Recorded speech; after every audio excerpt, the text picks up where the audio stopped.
you're sitting here with the berserker of independent wrestling, the Wolverine of Southern California, Rixter, and I'm here tonight on your screen, and what you're watching is Drinking at Moe's.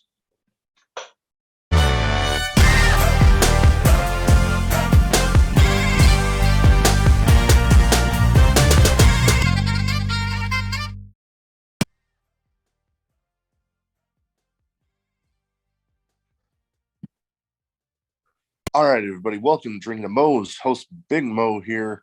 A little under the weather, but I'm getting back at it.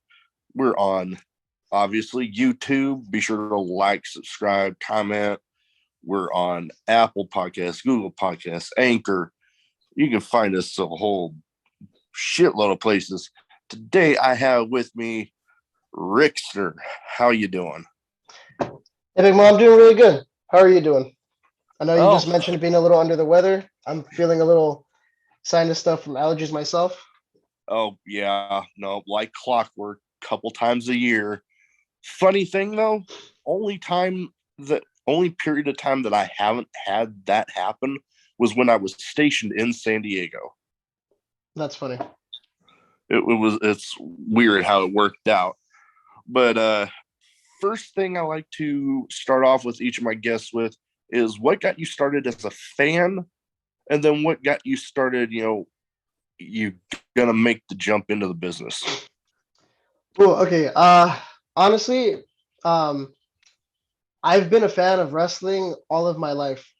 My uncle, my mom, my dad both all three of them have told me, by the time I was 2 months old, my uncle had me on his lap watching, Monday Night Raw with him. And then as long as I can remember, it's just always been in the veins. My uncle, he was a independent wrestler himself down in LA. I didn't find that out until very recently. But yeah, I mean, as a kid, growing up, I wrestled with my brother and my cousins. Whatever toy I had, if it was a wrestling toy, a Power Rangers, superhero toy, no matter what it wrestled, I made it wrestle. Yeah. Yeah. Nope. I can kind of relate to that. I know for me, there was a lot of times when playing with different action figures of mine, I'd always see like what sort of wrestling maneuvers can I get these guys to do, that sort of thing. So I can relate. And my family didn't necessarily have the big amount of people for being into wrestling. I think one of my uncles I can credit for actually getting me started, and it was literally just watching it at his house and seeing guys like Hogan, Warrior, or Ultimate Warrior, and the Road Warriors coming out, and just seeing the reactions that those people got me hooked. Yeah, very much so the same. And the leap into wrestling. I've talked about this a few times. My uncle, the one that I mentioned, he passed away about 3 years ago. And one of my friends actually started doing wrestling classes, I want to say about 4 years ago. He was about a year into it before he told me anything about it. And I had the number, and I was just sitting on it for so long. And I don't know, just something inside of me that didn't feel ready yet. But the day that my uncle passed, I had made a promise to him that I was going to do it. He held me in super close, and choking back the tears, I told him, like, I promise you that I'm going to do this. I want to say maybe about 5-6 months had passed, and then finally I was like, you know what, I'm not waiting anymore. I need to do this. I have to do this. I picked up that phone number. I called that wrestling school, and it was on a Friday. That very next Monday, I was there in that class, and I've been there pretty much every single wrestling class for the past 2.5 years. Nice. I mean, a very good way to get started. You make that promise to your late uncle. So my condolences on that loss. But that's how I've actually heard of some similar stories of you know they promise somebody that they're related to being sick, and they're like, you know what, I've always talked about it for you. I'm gonna go do it. So it's pretty cool story on how you got started there. Yeah, there was just it's just I made that promise, and I knew that if I didn't fulfill it, that it was going to eat away at me for as long as until I started, and it did for a while. No, I can understand that. You have that in the back of your mind, and like, oh, am I gonna do it? If I don't, then it's just gonna eat at me. So until you actually end up finally making the jump, you always wonder. And somebody once told me with the answer is always no if you don't ask. So in this, it's like, can you, will you? Well, the answer is going to be no unless you just boom, just Yeah, make the jump. yeah, very much so. Some of the promotions that I've seen some of your matches in. One I actually just interviewed a while back, which his interview is going to be being released this coming Friday, Veterans Day. Adam Ginsberg of West Coast Wrestling Company. I've seen not too many matches, I don't think, but what's that? That's one company that is, they've had a pretty good history, and now gonna be making the jump back into things, I hear, in January, if I remember right. Yeah, I did a couple matches for West Coast Wrestling Company. One of them was kind of more like an introduction of Rixter, and then the second one was when I was able to show more of who I am and what I can do in the ring. That's awesome. And are any word on if you're gonna be jumping in there or being asked when they make their new show here? I believe it's January. I mean, I could be wrong, but I know he mentioned that with the rising costs of especially out there in California, everybody traveling to and from, that sometimes running shows and trying to book people can be a little crazy because traveling expenses and all that just skyrocketing. Yeah. It's in, I believe the last two that I was at, or the only two I was at, they were in Hemet, and that's about 2 hours away from over here from where I live. I know he's had a couple shows after the last one that I was there. Unfortunately, I didn't get booked for those, but I mean, if he were to have me back, I'd be more than willing to do it. Yeah, no, I'm pretty excited to see how they go there. And another excuse me, another one that I was watching a few matches on here the last day or so for OCCW. Correct me if I'm wrong. I saw a cage match recently. I believe it was OCCW. The most recent cage match OCCW had, I want to say, was at the beginning of this year. No, not the beginning of this year. It was last year. Yeah, OCCW. That's where I train. That's where I've been. The only place I've been training at. I've done a few cage matches for OCCW. The very first one I had, it was against Biagio Crescenzo. Mm. We had a good 15, 60-minute bout. I believe that match is on YouTube as well. Second one, it was me and my tag team partner of that time, Gusten Uberstead, against uh, Domino Grimes and uh, Jay Baptiste. Ah, but speaking of that partner of yours at the time, I actually just earlier today watched a match between the two of you where he tried to play off being we're gonna give these fans what they deserve, and then he kind of pulled the heelish moves on you. One to say it was relatively recently. Yeah, it was Bushido Cup 2022. Yeah, that is.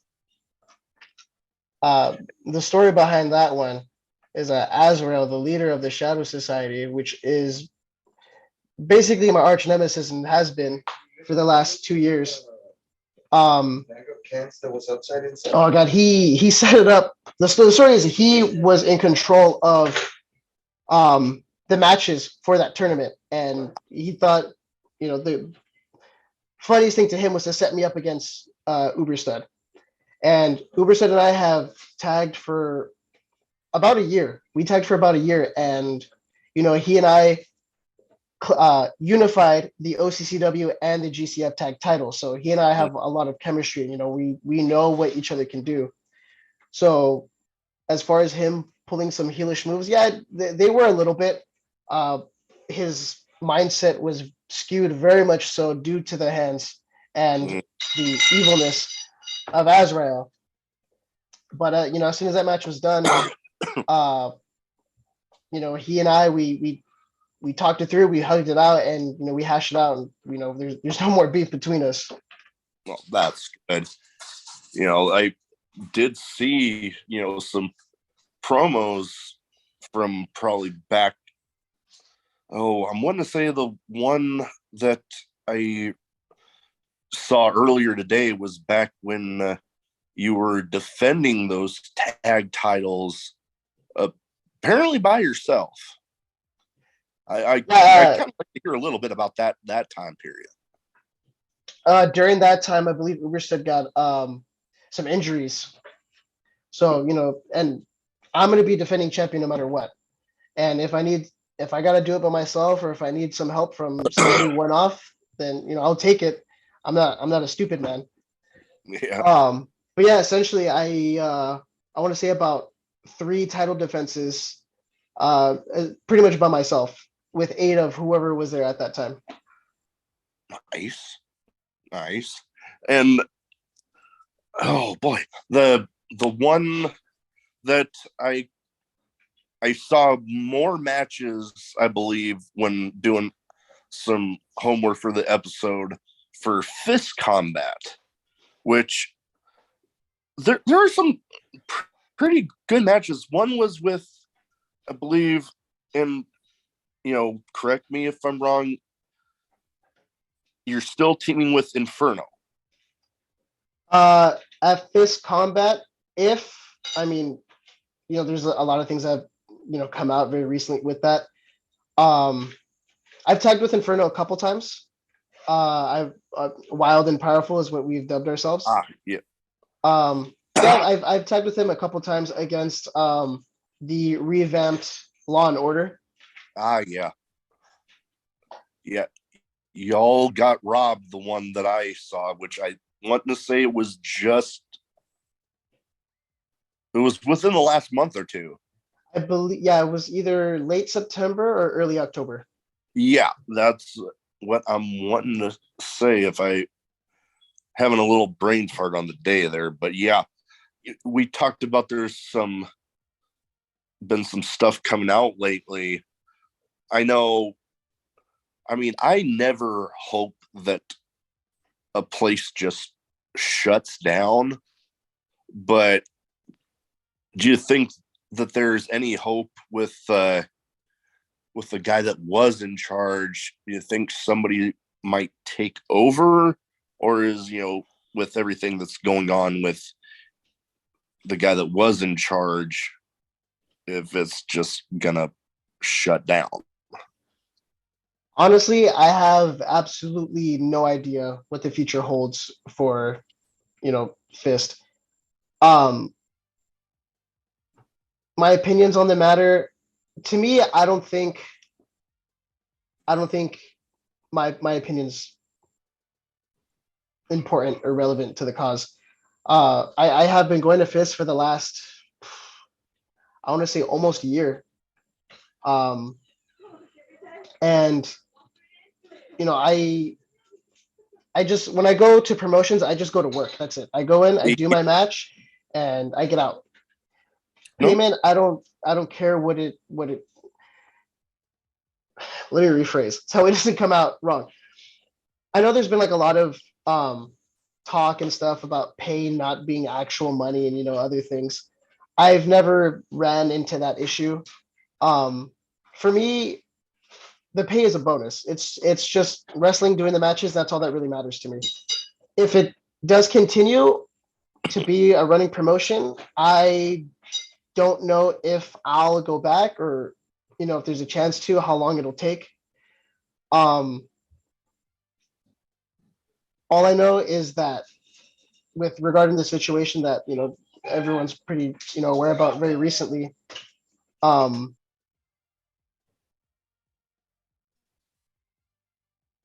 um,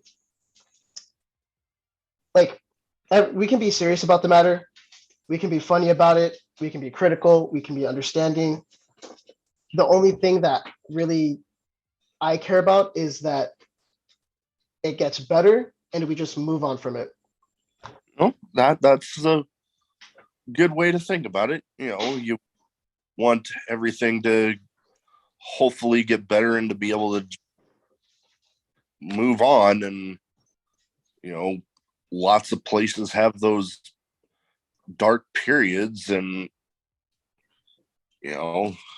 not really a whole lot left you can really say on the matter, especially for people like me that were kind of on the outside looking in. Yeah, I was there for a while, and like I want to say halfway through, there had been some falling out issues with people on the inside that were help being part of the running of Fist Combat, and a lot of people left, and I was one of few that were continuing to go. And my main purpose for continuing to go is it was for the fans. Um, and for myself, I suppose. Because like I said, I just want to wrestle. That's Yeah. that's all that I show up to do is I just want to wrestle and I want to give the fans a good show and I just want to make sure that whatever I'm doing, my performance, that it's up to par with the standards of the promoter and hopefully I'm doing enough to exceed them. No. Um, I don't know if there's going to be anything to salvage or if any salvation for Fist Combat at all, really. Um, like I said, I was one of few people that kept riding and stayed, and the rest of them are starting to. Well, I've already decided, that they're done. Um, if this is the end for Fist Combat, then I suppose I'm on that boat as well. Well, I can understand that. And they're the one, on a lighter note with Fist Combat, I was finding it funny how I believe it was in the match against the Law and Order that the crowd seemed to rely heavy on wanting to see somebody get their dick twist. Oh, Like like that old TikTok or Vine or whatever that's like, grab his dick and twist it. yeah. It's like I lost count of how many times I heard like people just literally chanting, twist his dick, twist. And I'm like, okay. Yeah, Detective Domino had a very prominent feature when it came, to his appearance. I heard the chant, I want to say at least 4 or 5 times. And uh, I've said it before, Rixter's a wrestler for the people. And I got to give the people what they want. Yeah. Yeah, no, I remember when I finally saw it happen. I'm like, oh yeah. I very much indeed twisted his dick. you you gave the people what they wanted. They wanted it. Yeah. One excuse me. Wow. But one thing kind of leading into some maybe some interest of yours outside of wrestling. One thing that caught my attention when I was going through my Facebook, I saw your picture look like Wolverine claws. And then I see matches of like Wolverine inspired gear. You would you consider yourself a big Marvel X-Men guy? Oh no, absolutely. Yeah, I'm very much a Marvel nerd. Or Marvel Mark. To use the terminology that we're all familiar with. Oh yeah, no, I love Marvel. Wolverine, a lot my favorite Marvel character ever since I could remember. Uh I have so many Marvel t-shirts. I collect the Marvel Legends figures. Currently I have, I want to say maybe like 70 or 80 in my possession right now. I Um I buy them for my son. I got him into it, and his mom's not too happy about that. But oh no, I love Marvel. I really do. And I yeah, the gimmick is very much heavily inspired. I want to say that I live the gimmick. no. To an almost uncomfortable uncomfortable degree. I've always, growing up, I had a temperament that was not as desirable. Mm. And it's just a character that I related to so much. And it's What? like I like to make the joke. It's like I really am the Wolverine. I heal very fast.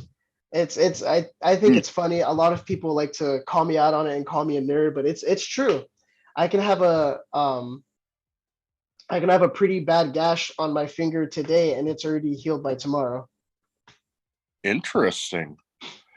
Like I know I consider myself a bit of a Marvel person myself. I don't so much in only because I know of it being kind of a slippery slope with with the Marvel Legends. I do have a decent little collection of the Marvel Funkos. Like I've been heavily into the Avengers lineups, and speaking of that, I'm wanting to say it was Endgame came out right around the time that I had one hernia surgery, and I my wife took the car to work. We only had one car at the time because I wasn't supposed to be driving. Yeah. I knew the movie had come out, and I'm like, well, dang it. Only superhero movie my wife will actually go with me to is Deadpool. So I'm like, well, I want to go. So I called an Uber. I called I an mean, Uber to the movie theater and back, and I was like, fuck it, I'm going. desperate times call for desperate measures. Yeah. But yeah, like I said, only one she'll go with me to is Deadpool. And funny thing, when like I had wanted to go see Deadpool 2, but when it came down to time to go, it was actually my wife's idea to go because she had wanted to go see it. Yeah.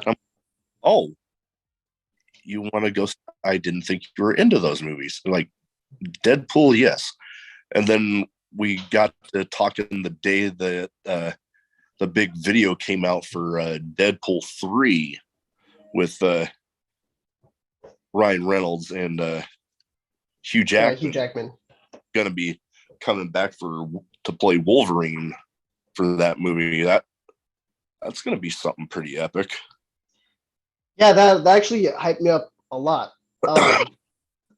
Because after Logan, he was presumably he was done with the role, Yeah. and there had already been talks of like, okay, who's going to play Wolverine next in whatever reboot that they were going to do, and I was very much upset because Hugh Jackman's always going to be Wolverine no matter what. You Oh know, yeah. superheroes get actors get changed all the time. Hulk, you have Edward Norton and Mark Ruffalo. Um, Spider-Man, Yeah. Andrew Garfield, Tom Holland, Tobey Maguire, and it's like I don't I don't want that to happen with Wolverine because Hugh Jackman just portrayed it in a way that I don't think anybody else can either replicate or do better than. It it would definitely be hard to top the performances that he's put out for that character, going from as recently as Logan and all the other standalone Wolverine movies, and then you get into the X-Men stuff. You know, he was very much synonymous with that role. Oh yeah, no, he embodied the what Wolverine was, and I to my opinion that the best that there ever will be. It would be hard to argue against that. I know a lot of people were kind of hesitant, but somewhat excited when uh, Disney got a hold of Fox, and now X-Men and stuff can start being a part of the MCU, because there was that whole dilemma, even as far as Spider-Man went. Yeah, I remember that. What are some of your thoughts on Wolverine and the X-Men getting to be a part of that whole? It's I don't really know what to expect. For like real Marvel fans and stuff, there has been a kind like a decline in quality of Marvel things. The shows have been doing okay. The movies not so much. Like I just feel like production for a lot of it is rushed and not a lot of it is being taken care of, so to speak. I want to say as soon as Endgame, like once that was released, I think that's when the decline started, to happen, and that's when it was fluctuating a lot. To where it's like, it's okay, not so much. Okay, that was good. I don't really like that so much. So my only hope is that if there is, more Wolverine content to be made, that hopefully we can get Hugh Jackman, and that it's done with care Yeah, and preciseness, as opposed to, all right, this is the due date, let's get it out there now. yeah, no, and I can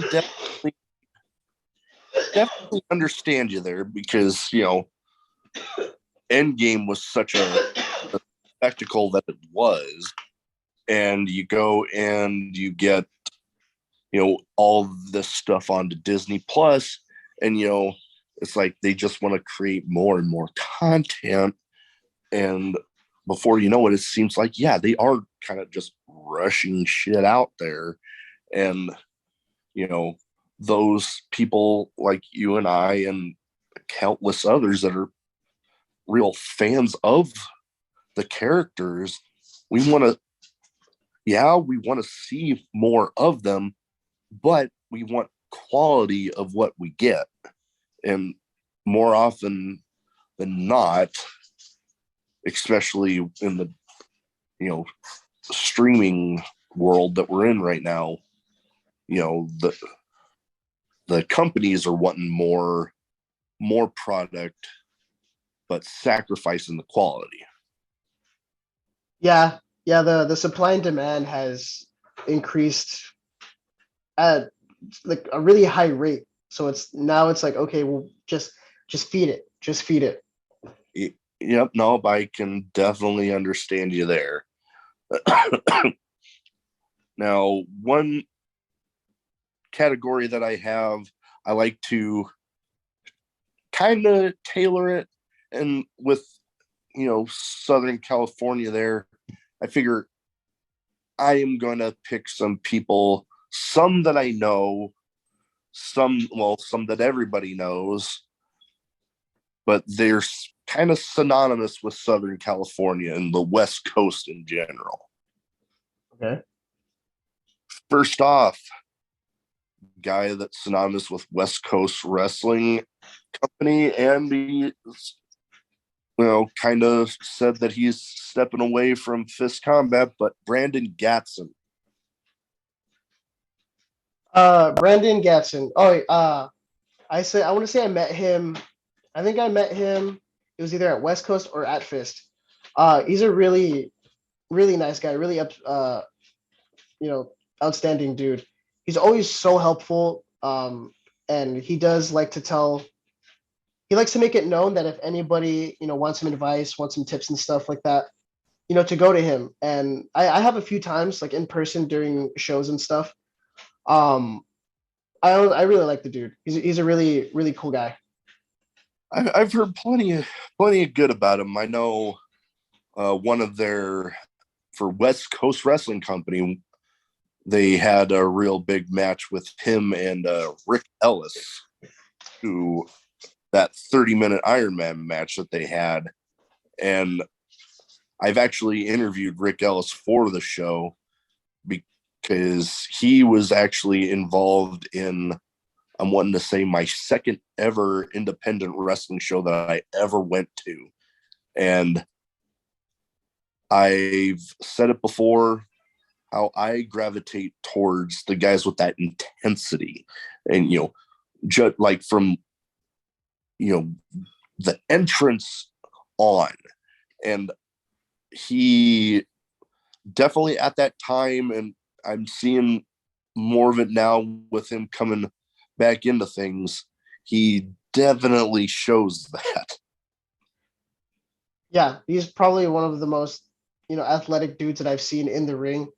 When he comes, he does not come to fuck around. Like he is very serious when it comes to wrestling and to performing and to putting on a stellar match. Oh yeah. And one thing I definitely respect about him.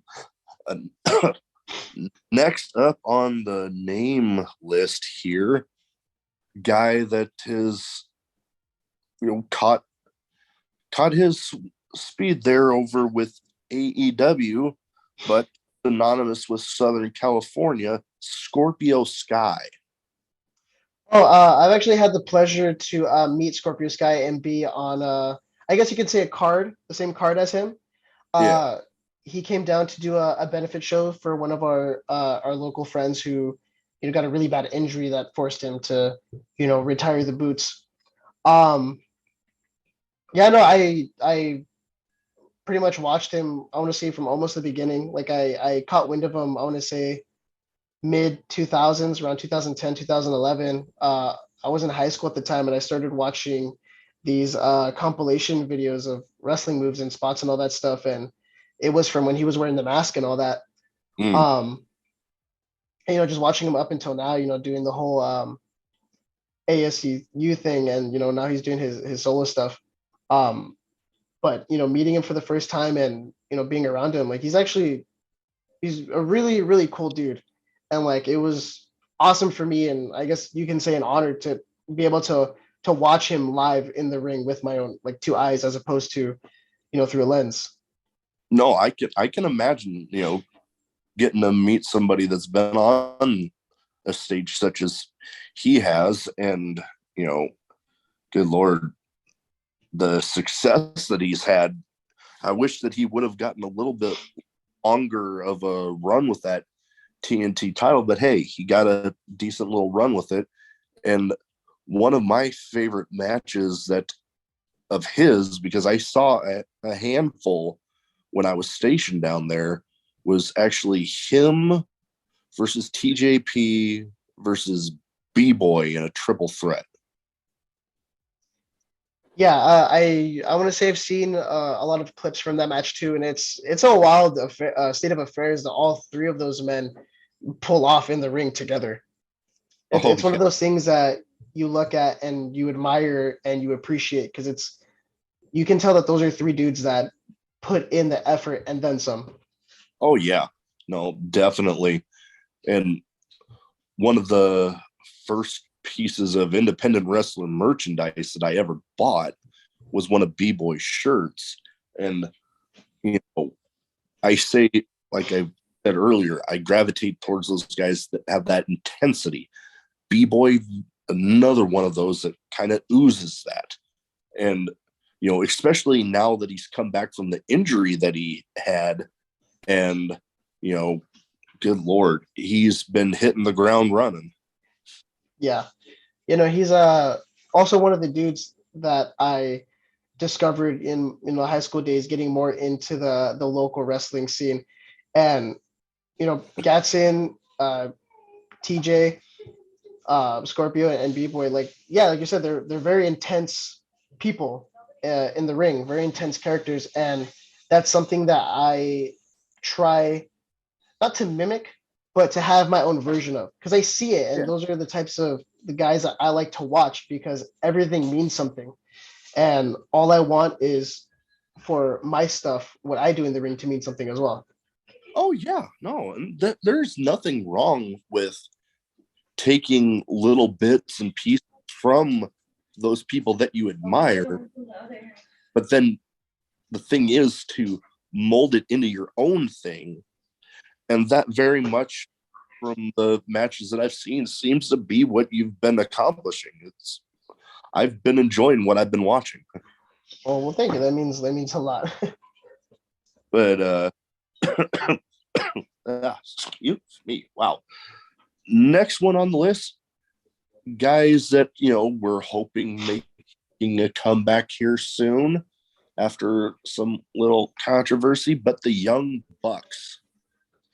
Ooh, the Young Bucks. Yes, and another, same people that I discovered in high school days, getting more familiar with the local scene. They've kind of developed a new style of wrestling, one that some people really love and one that a lot of people really hate. But there's been times in recent matches that they've shown that they can have different types of matches. Their usual matches, super high spot type things, right? Spot after spot after spot, just getting higher and higher. I want to say the one that comes to my memory first is when they faced FTR.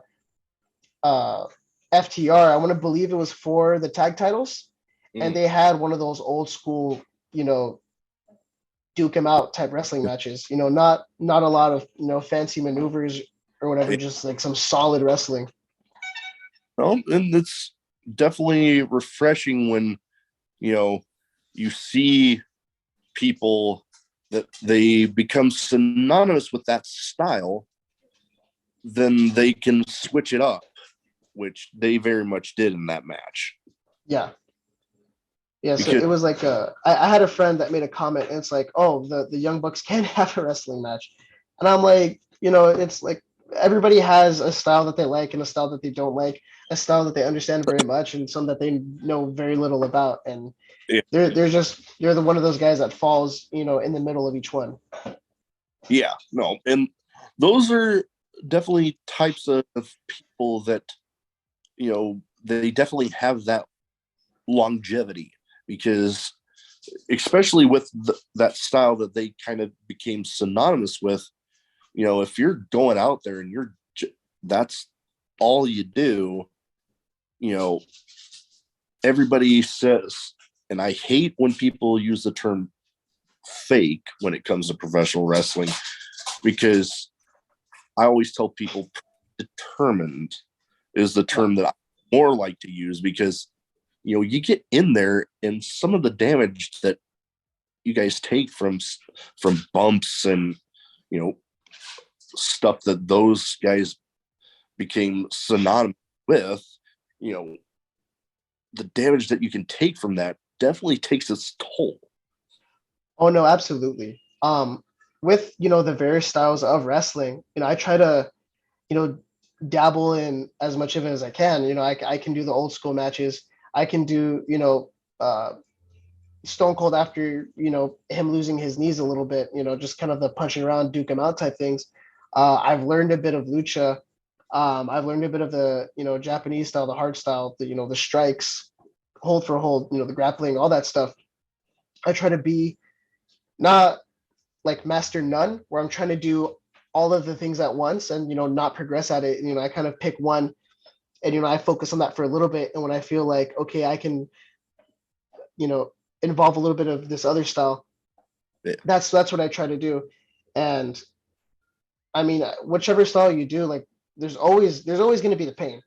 If you're going to do lucha, there's going to be the pain in the knees, having to run around, all the dives, hitting the floor. You do hold for hold, somebody might, torque a little too much, there goes a tendon, there goes a joint. You do the old school style, duke him out, you could get hit for real. And there's that, that Triple H saying and that tough enough, you tag, you saw like that, I'll tag you for real. And I'll tell you right now, you will definitely get tagged for real. So many people think, like the wrestling ring, it's not that bad. It's literally just metal, wood, some foam if they have the foam, and if they do have the foam, it's thick ass foam, so it's like there's no foam, there's no padding at all, and it's just a canvas. Oh yeah, no, I'm fully aware. I've helped set up many a ring, and I always laugh when people try to act like, oh man, it looks like a trampoline. I'm like, you go and you try to simple fall in that ring. I've done that, and I was walking funny for about a week. You go try. Yeah, no, it's a very physically taxing thing. Like people can call it fake all they want. I mean, I use the same term predetermined, but in my experience, there's some cases where it's not predetermined. Sometimes you find out who's winning in that ring. Yeah.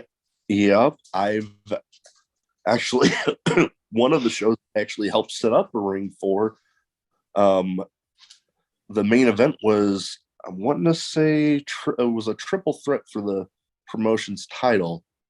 And one of the guys literally didn't find out that he was going to win the title that night until he did his finisher, goes to pin the guy.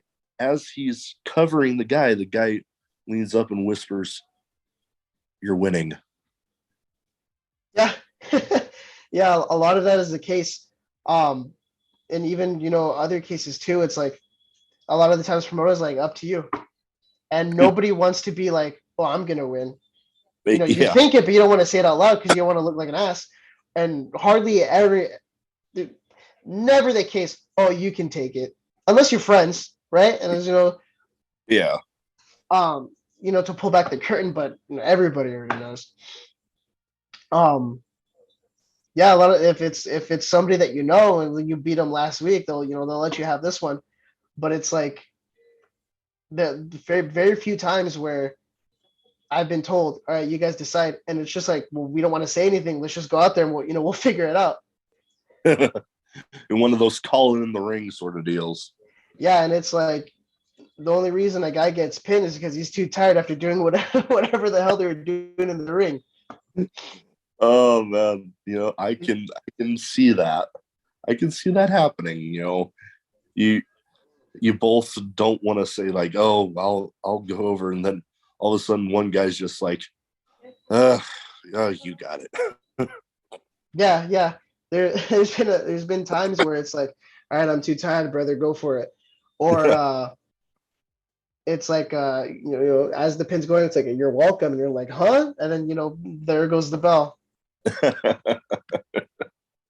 And it's like, oh, everybody wants to get their shit in, and we don't have, nobody gave us a time, nobody gave us a limit, so it's like 30-40 minutes go by, and it's like, okay, like, are we done now? Oh, I have another show tomorrow, like, please.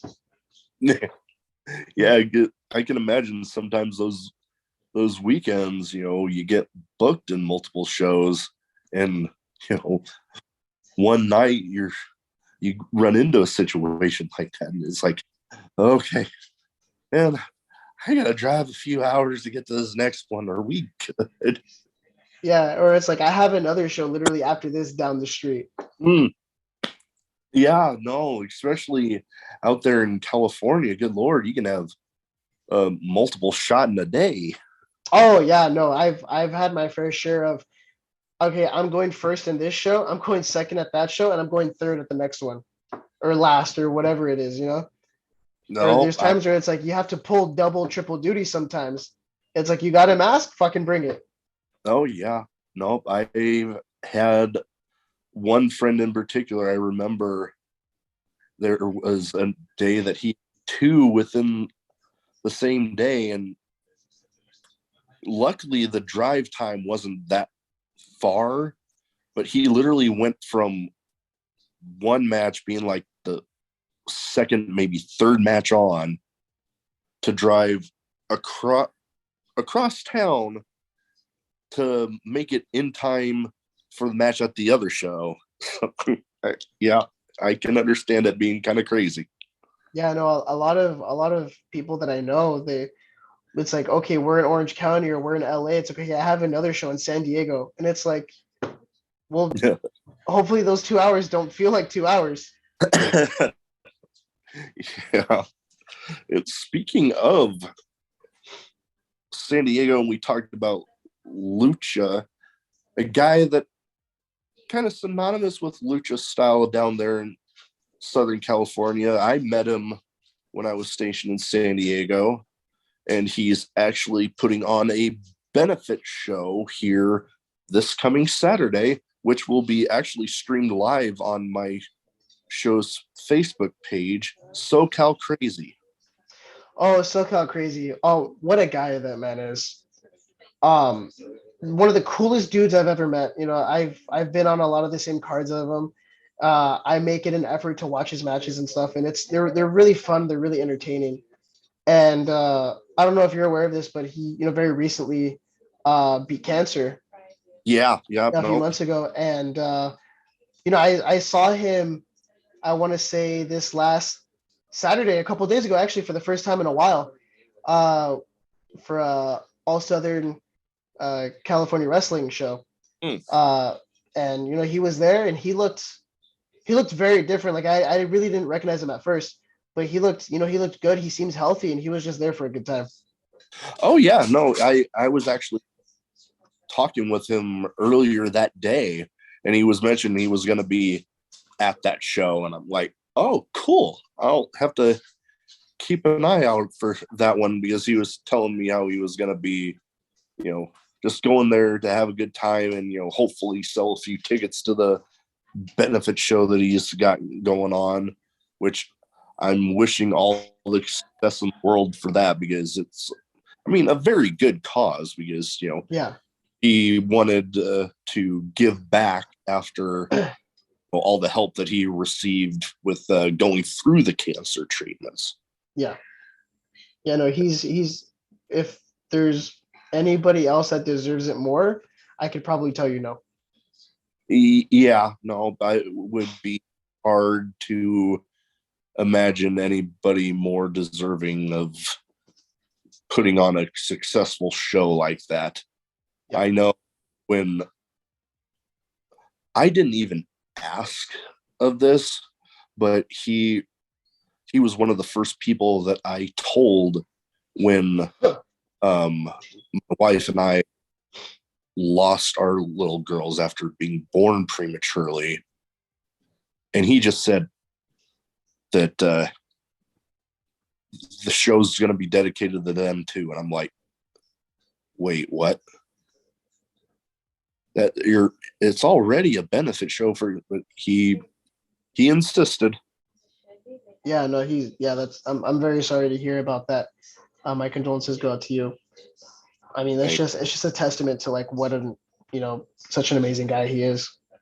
Oh yeah, no, I consider myself very lucky to be in a pretty good circle with him, and he's hopefully when things go to get time. I know he's wanting to get back into the ring and actually start competing again. Hopefully that comes sooner rather than later, because I know I'm eager to see him getting back in there. Yeah, I miss seeing him. I miss being in the locker room with him.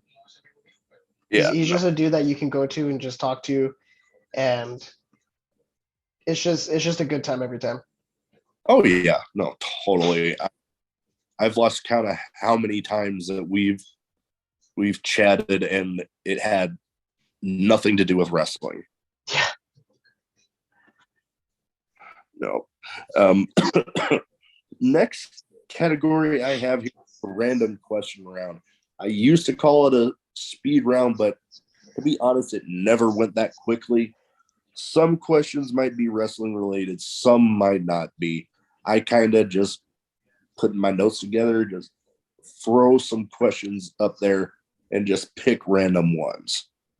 All right, let's do it. First one, craziest in-match moment. Craziest in-match moment. Oh, I've had a few. I want to say the craziest moments I've ever had. It was actually in one of the cage matches that I've had. It was with Biagio Crescenzo. He has a move called the Final Hour. It's starts off in like power slam position, and he turns into like a sitting side slam. And we're in the cage. We're standing on the top rope. My butt's almost touching the ceiling. He's standing up all the way, and he jumps from the top rope all the way down to the middle of the ring, and I can just feel myself like a feather. Like time is moving slow, and my feet are scraping against the ceiling, and then I just come crashing down into the mat. Oh boy. I think that's my craziest moment. Yeah, that would be hard to beat.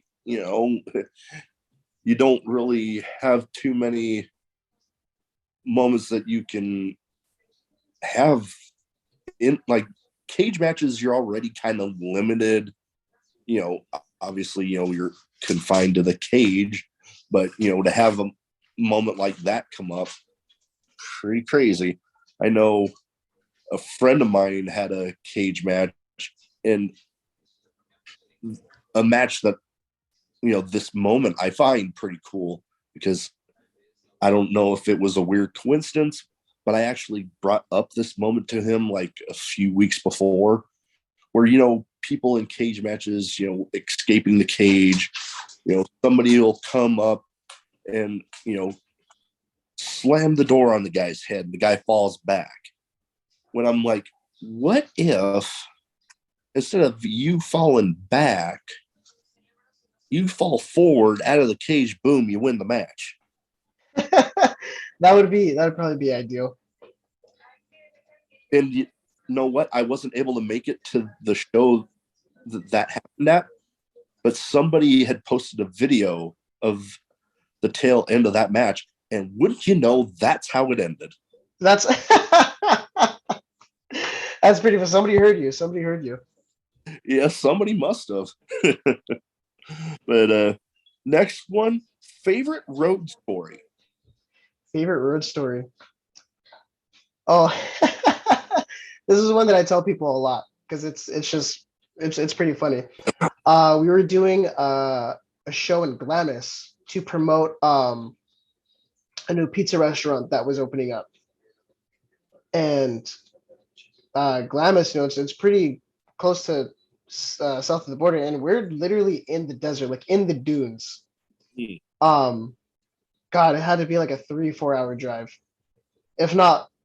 I don't know. It felt super long.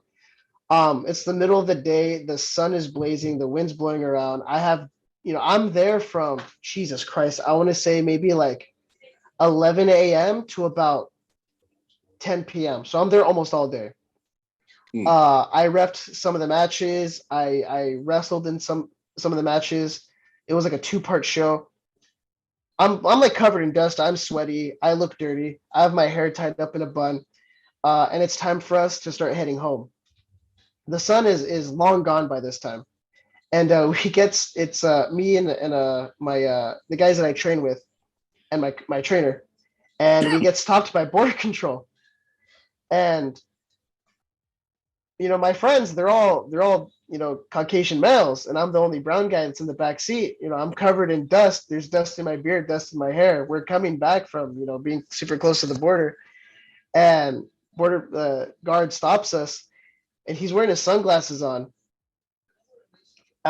which is weird because it's like almost 11 at this point, and I can feel his eyeballs from through the glasses, through the windows, just piercing into my soul.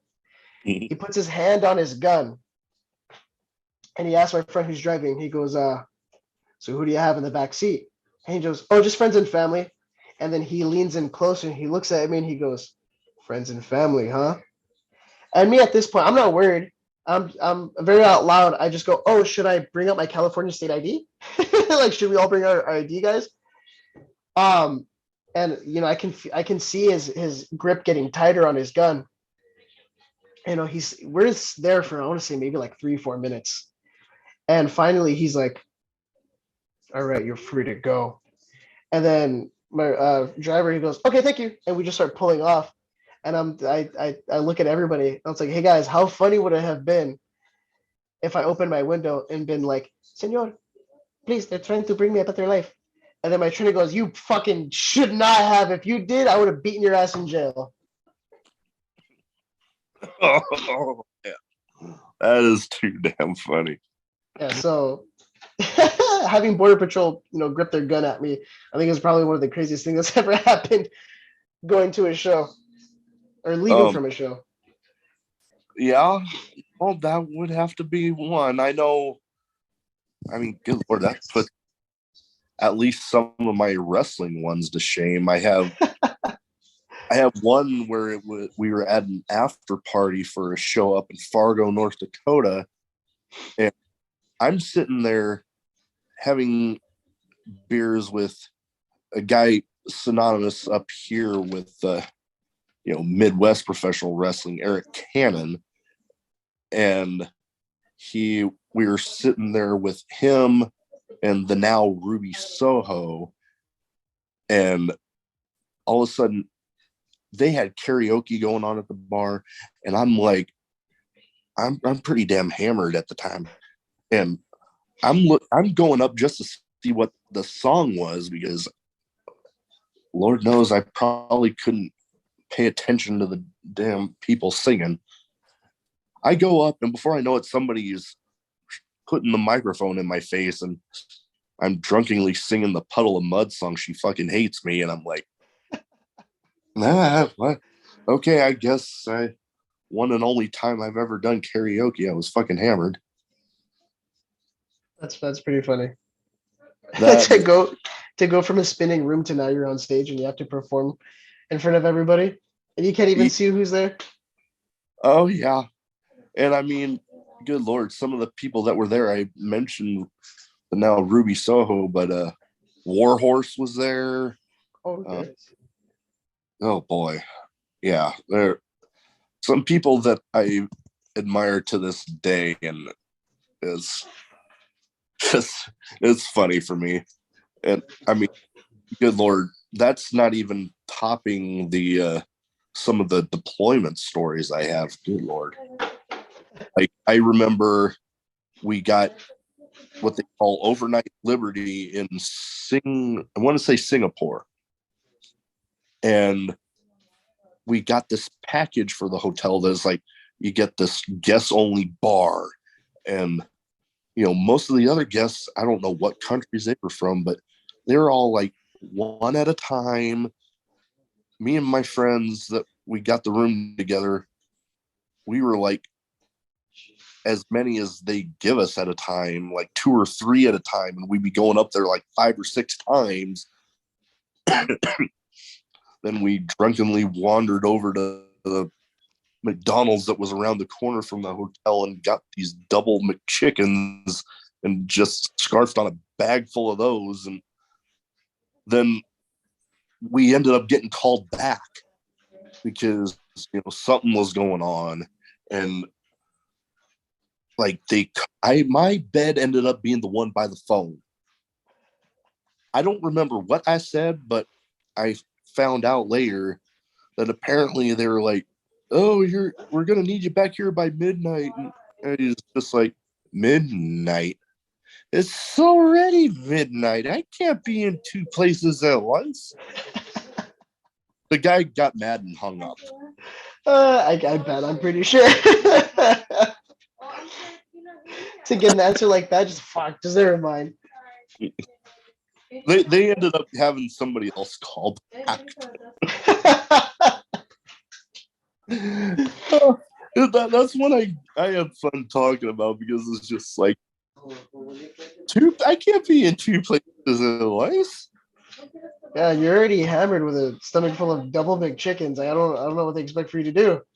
Yeah, and funny thing is, that's the only place I've ever seen double McChickens. Yeah, no, when you said that, like I had to like think and be like, I've never heard of that. Yeah, I didn't know that was a thing until that one place, and I'm like, oh, I do remember them being pretty damn delicious, though. The foreign McDonald's always have the better menus.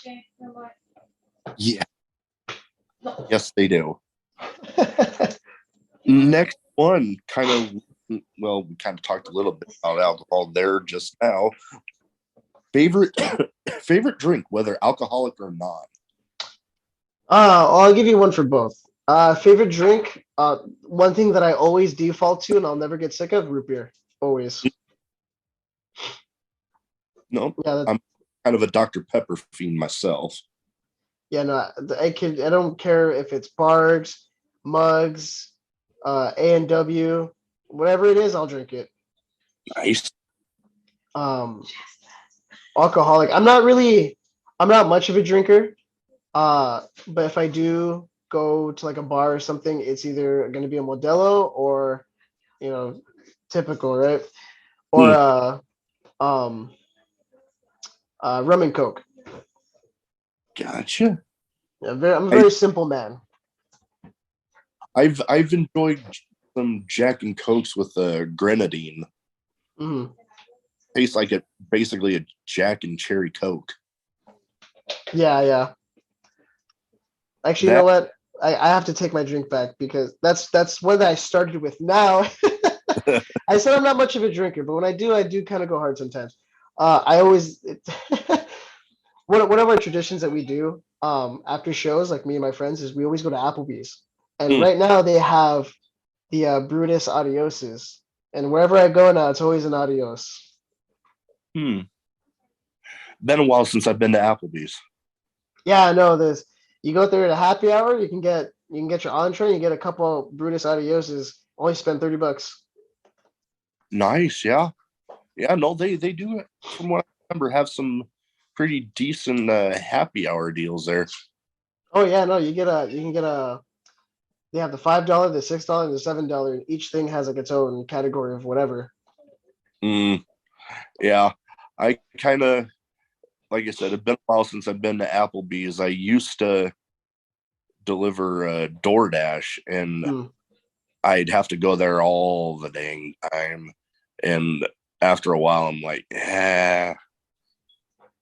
maybe I'll end up going there here sometime soon. But after a while of having, let me tell you, no fault to some of the people that work there, but the ones that I had to run into, the service was absolutely horrible. Yeah, some of them aren't the greatest. But I cannot fault. They, like we said, they do have some pretty dang good deals, especially on drinks and stuff. Yeah, yeah, they do. Um,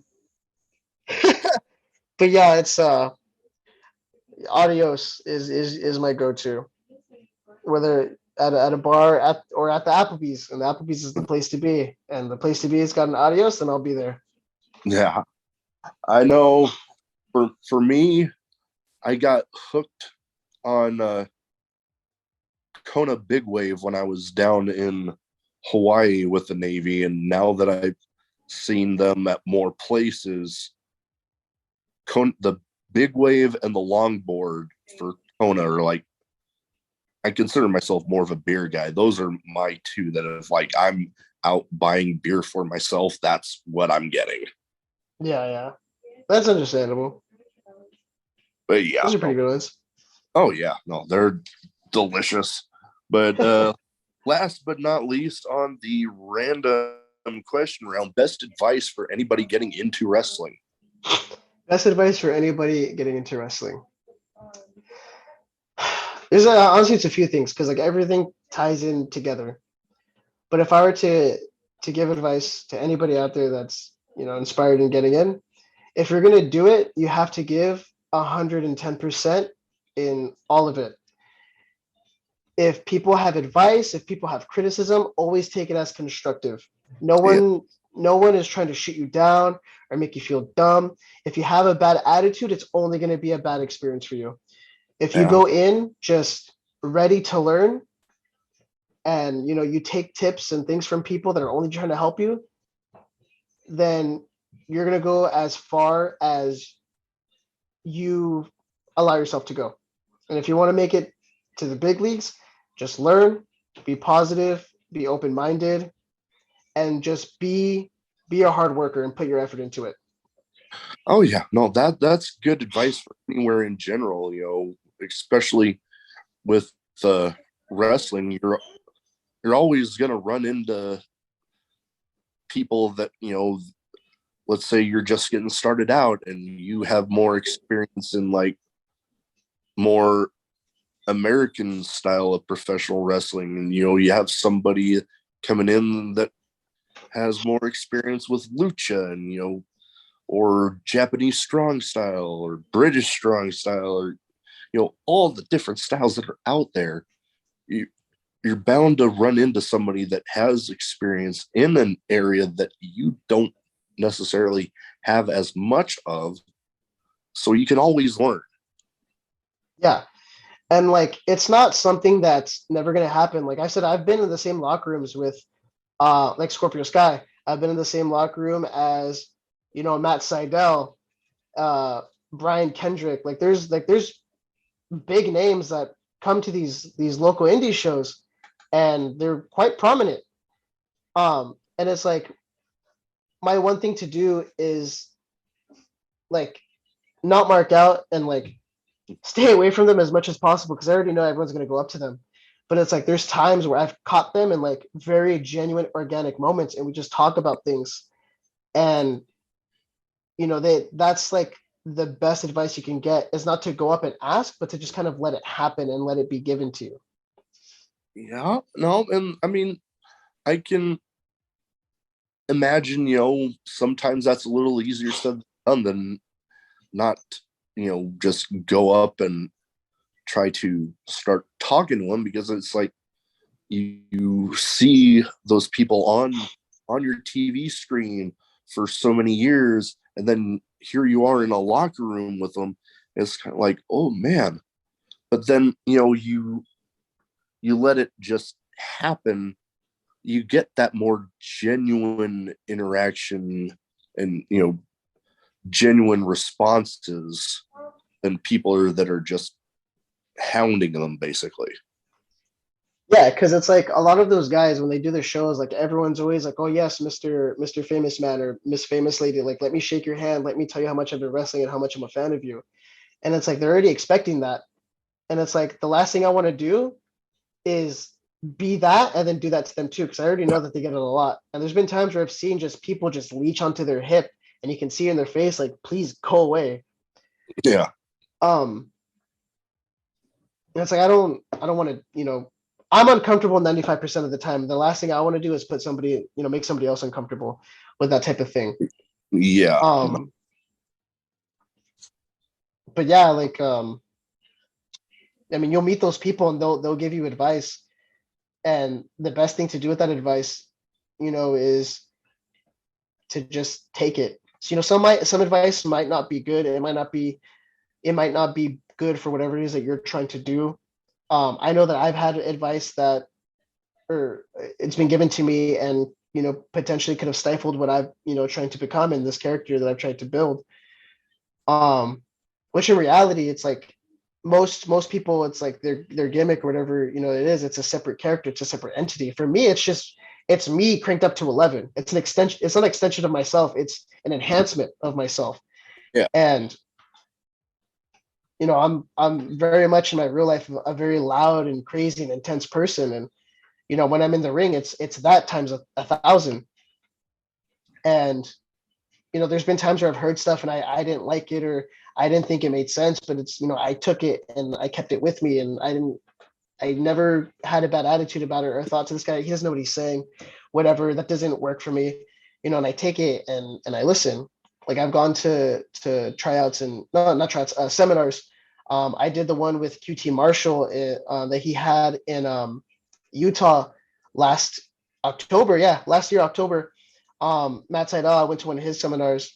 Paul London, and you just kind of listen to the things that these guys say and just, take it, run with it however you want to run with it, and just be open to hearing different viewpoints. Because a lot of things that I've heard from a lot of people, I've kind of picked and choose what I thought made the most sense to me. And I'm able to, make it to a bunch of different promotions and meet new people and have different opportunities for myself. And, alongside with that, train and train. Don't say that you don't need to go. Everybody needs to. Everybody has things that they do that aren't right, or things that they need to work on. Like I myself, there's a lot of things that I need to work on. There's more things that I'm learning, and a lot of it does come to with going to training and just being open to learning.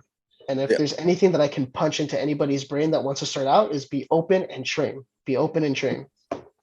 No, you can, like I mentioned, you can always learn. You can always have those people that'll be willing to help you, and if you're willing to accept it.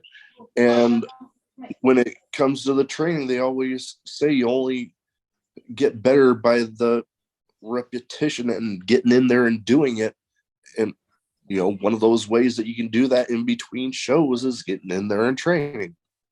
Yeah, like with the muscle memory thing in there, like once you get it and it's muscle memory and it's ingrained in your head, okay, fine, you have that one, now do the next one. Yep. And then it's like make it all muscle memory, that way you don't have to think about it anymore, and you just go and you do it. Make it a natural thing as opposed to you're trying to do it type thing. Yeah, no, totally agree with you. Well, anyways, my dogs are looking like they're about ready to go to sleep, so I'm going to take that as my clue that about all I have for tonight. Want to, one, thank you for taking the time to talk to me tonight, and two, where can people find you social media wise so they can, catch a show, see what you're up to with social media and stuff? Okay. Well, first I want to say thank you for allowing me the opportunity to come and talk with you. I honestly had a really great time, and I'm very glad that we were able to do this. Yeah. It's not often that you get to talk with new people about wrestling and stuff, because everybody just has their own things. And I honestly thought it was a really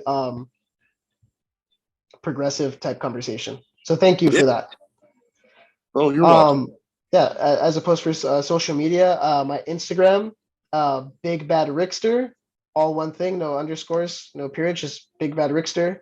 My TikTok, I'm at the Rixter. Those are my main two things that I post on. All right, we'll definitely have those down in the description. But like I said, thank you for taking the time to talk to me tonight. Yeah, thank you for talking with me too.